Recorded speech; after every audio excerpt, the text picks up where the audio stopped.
Hi folks, welcome to Set Apart Homestead. This is Travis here at the Prepared Homestead. Thank you all for stopping by to watch the video. I appreciate all of you listeners and the comments and the emails that you send me and the messages and all that. It's really enjoyable to be able to make more personal connections with many of the people that watch my channel, and I'm glad to be able to help, and I'm enjoy just building that connection with each of you. Today I want to talk about starting a prepper group or a mutual assistance group. And I'm not going to go into a lot of detail about what that is. I've talked about that in other videos, and you can go ahead and watch those other videos if you would like. There are also other videos that aren't mine that talk about what a prepper group or a mutual assistance group is. So we're not going to go into that kind of detail. What I will say in this video is that, number one, a prepper group or mutual assistance groups, I believe, are very, very important, especially considering the nature of just the world today and the stuff that we're going through currently and the things that are looming in the near future. Having that connection with other like-minded people, and not just a connection, but working together in a group with people that you know, people that you trust, to help each other out. I think that's going to be very critical, probably coming very soon in the near, the future months, maybe even years away. But it's still something that we need to be working for, because things are just getting tough, right? I mean, stuff's drying up, a lot of violence, a lot of uncertainty. This election coming up in November, I have a gut feeling that it's just going to continue to get worse leading up to that, and then thereafter also. So what we do is we come together as people that have always done this in history and help each other out. I mean, it's a really simple concept of having, a prepper group or a mutual assistance group. Some people call them mags. Not the kind of mags that you put into your firearm. Don't get those two confused. This is something that just people have done. The early settlers, they worked together with each other. People out here in the farming communities, for years, that's what they've done, is they work together, helping their neighbor out. Maybe they need to repair something on their farm, help with the cattle, help with the harvest, and everyone kind of jumps in together, and they work and get it done a lot faster, because as a community they do it together. But a mag group, or mag, is a little different than that. It doesn't just help each other out. That's part of it. They also are there in times of need, when there needs to be security. There needs to be groups forming together to protect each other. So it's kind of like a neighborhood watch group, and then just neighbors coming together, but more than both of those.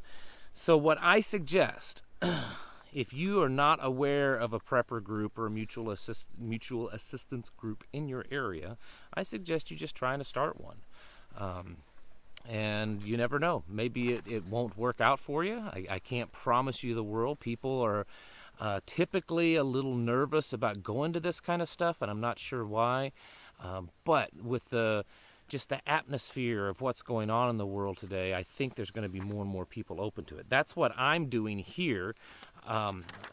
So if there are folks that are, local for me, and I live in South Central Missouri, if you're watching the channel and you're local and you'd like to be involved, this group that I'm trying to start, it's not really a group, it's a kind of a network of groups, or getting people involved, getting people, neighbors, to find out what a mag is, what a prepper group is, and kind of go from there and let people kind of form them in their own areas.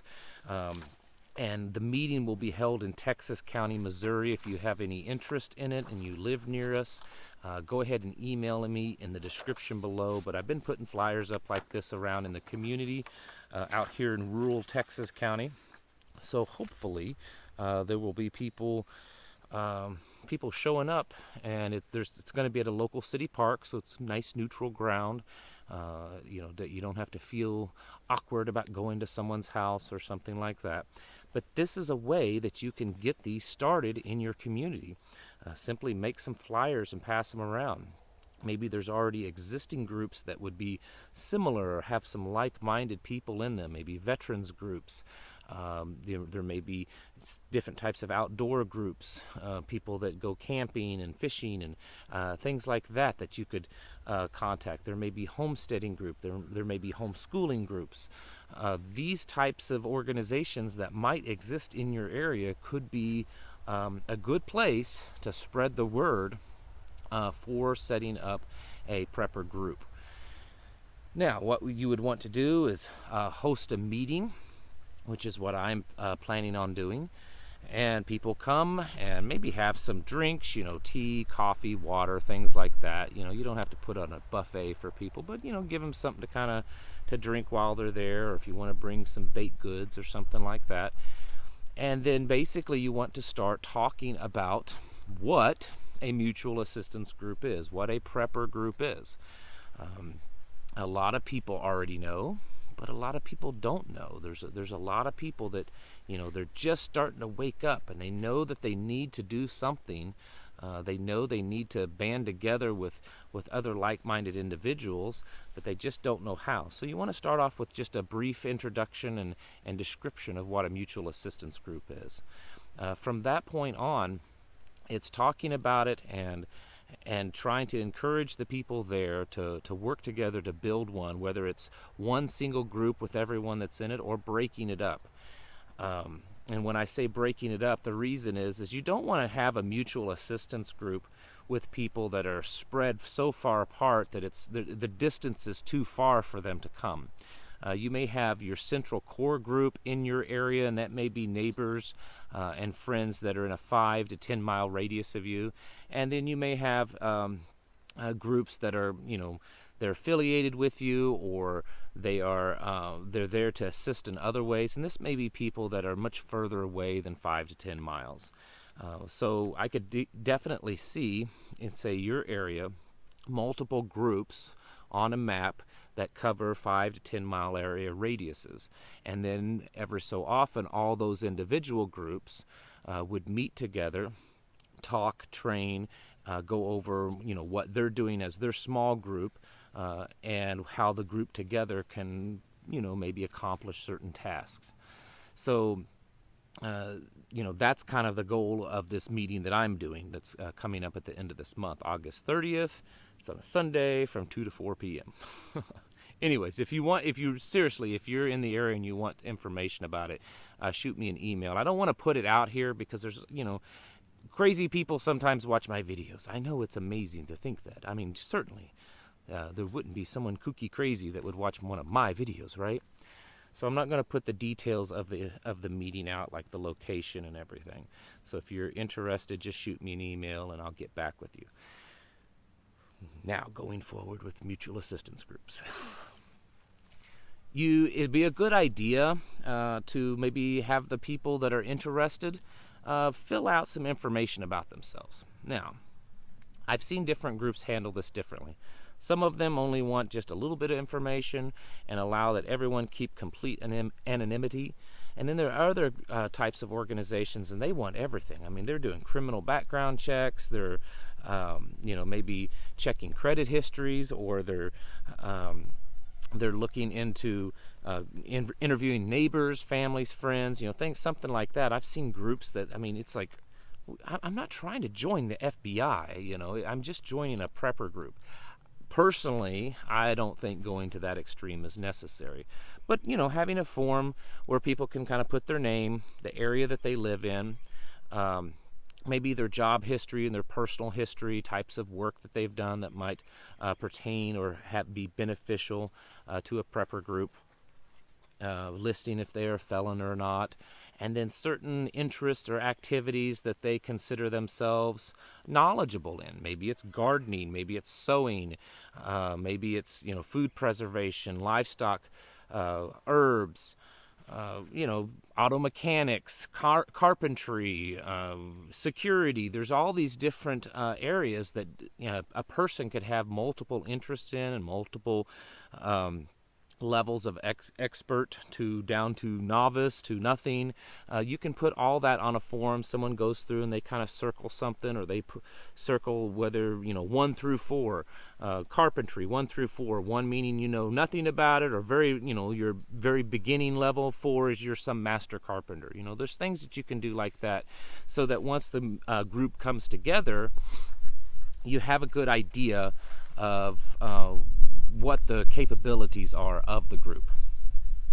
Then once you're starting this and people are coming, you might want to sit down with them and establish some rules. Rules are always a good thing, because people tend to be like cats. They just do their own thing unless they have some kind of guideline set before them. So you might set down some guidelines of how the structure is. Is this just going to be one person leading it all the time? Is there a committee that's leading it? Will the members of that committee naturally rotate? So every 3 months, 6 months, a year, new people are put into the committee and the old people come out, something like that. I mean, there's a lot of different options that you could come up with, and whatever your group is okay with will be fine. But there needs to be some type of structure set up. How people are even allowed into the group once the group's established. Is it just open membership for everyone, or will you be particular about their background or who they are? And then you might want to talk about in the rules of what to do to kick someone out. Maybe someone starts going crazy and they're talking crazy stuff and dangerous, and they're just a liability to the group, and the group says, you know what, we need to cut this person off. Have that set up in the rules. I would suggest, if you're doing this, to not start off having meetings at someone's personal property, because there is a potential that someone that's not quite all up there, they're a few sandwiches short of a picnic basket, you know what I mean, and they could show up at your house and to these meetings and know who you are, where you live, and what you have, and then later on come back in the dead of night and do things that they should not do on your property. So I would suggest in the beginning hosting these meetings in a neutral place. For instance, the one that we're having is at a city park pavilion. You may have a storefront, or someone may allow you to use their business. Maybe a library room might work. Now, once you start to establish a level of trust within the people, with the people that's within that group, at that point, if everyone is okay with it, then, I'm okay with letting people come out to the property. If I've worked with these people in a group for, 2 or 3 months, and we've gotten to know each other, and I believe them to be a trustworthy person, if I wanted to host something at my house, or they host something at their house, that would be okay. Now, what does a mutual assistance group do when there's not a big emergency happening? They train. They talk to each other. They talk and share information. So if everyone's a prepper, which there should be, everyone in the group should be at some level of preparedness. And you might even ask on that sheet of paper I was mentioning, you might even ask, how many years worth of supplies do you, believe that you have? Do you have a 6-month supply of food, a 2-week supply of food, a 3-year supply of food? Are you beginning into prepping? Are you intermediate? Are you advanced? That sort of thing. And so you come together, and there may, people in the group, one meeting, someone may talk about a certain technique that they use, this tips and tricks that they have learned on prepping. Someone may be a veterinarian, and they may come in and talk about, how to treat certain injuries or illnesses in your animals. Someone may be an expert in solar power, and they come in and do a little demonstration or talk about that. Ever so often, the group may choose to do actual exercises where they, we'll do a drill. An EMP just hit. What's the plan? Well, of course, you want to have a plan. That's also what a prepping group does. They set up a plan of, is everyone going to go to one person's farm? Are they just going to stay in their own property and communicate with each other and kind of go around and check? What is the purpose of that prepping group? You want to have that established. and then on occasion actually train together, actually work together. I find it very common in these types of groups for usually to just, like, let's say there's a family, husband, wife, and kids. I find it pretty common for usually only one of the spouses to attend these types of groups. Typically it's the man, but certainly sometimes it can be the woman that is the primary one that is pushing to be more prepared. That's fine, but ever so often your prepping group needs to have everyone there, meaning that every member of that group needs to bring their entire family to a meeting together. Because let's say the apocalypse happens, and the plan is all the people in your prepping group and their families to come together, and then that happens, and you've got, this guy's kid and this guy's kid, and they can't stand each other, and you got this guy and they don't like each other, and this wife, they don't like each other, and then they don't get along at all.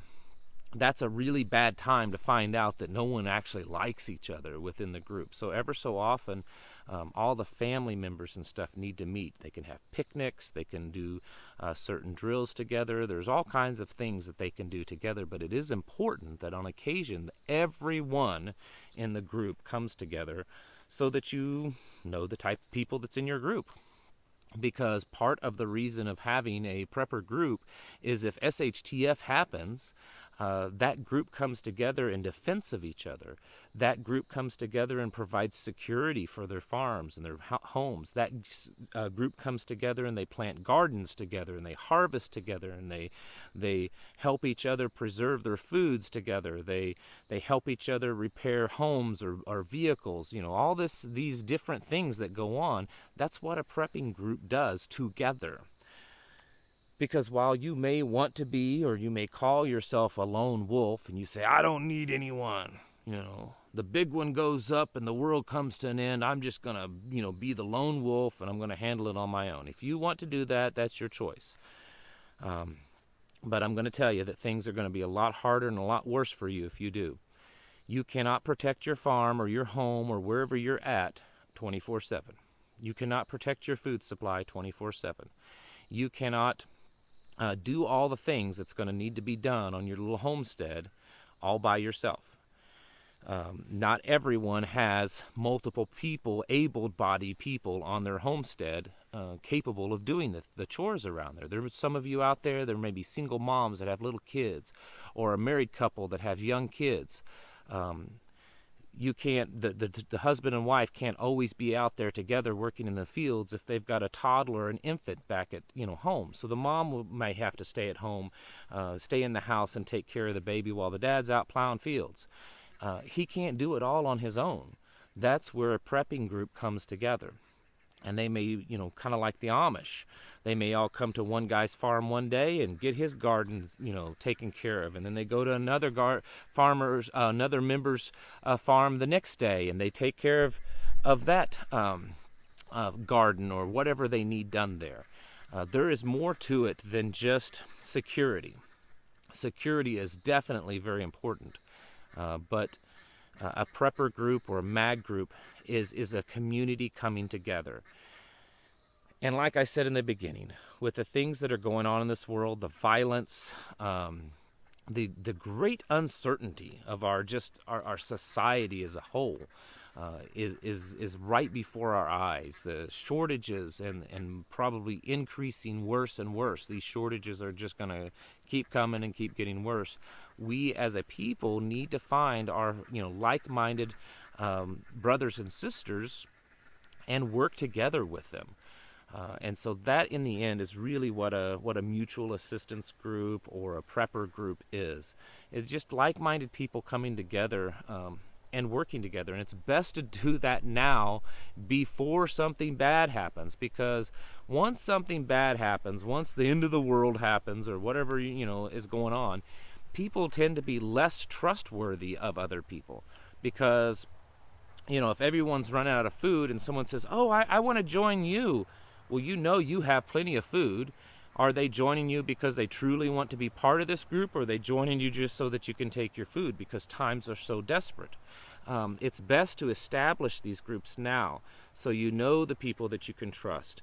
You know that, establish a working relationship with them so that when things get really stressful, when things get really bad, you know this guy over here is someone that's got your back.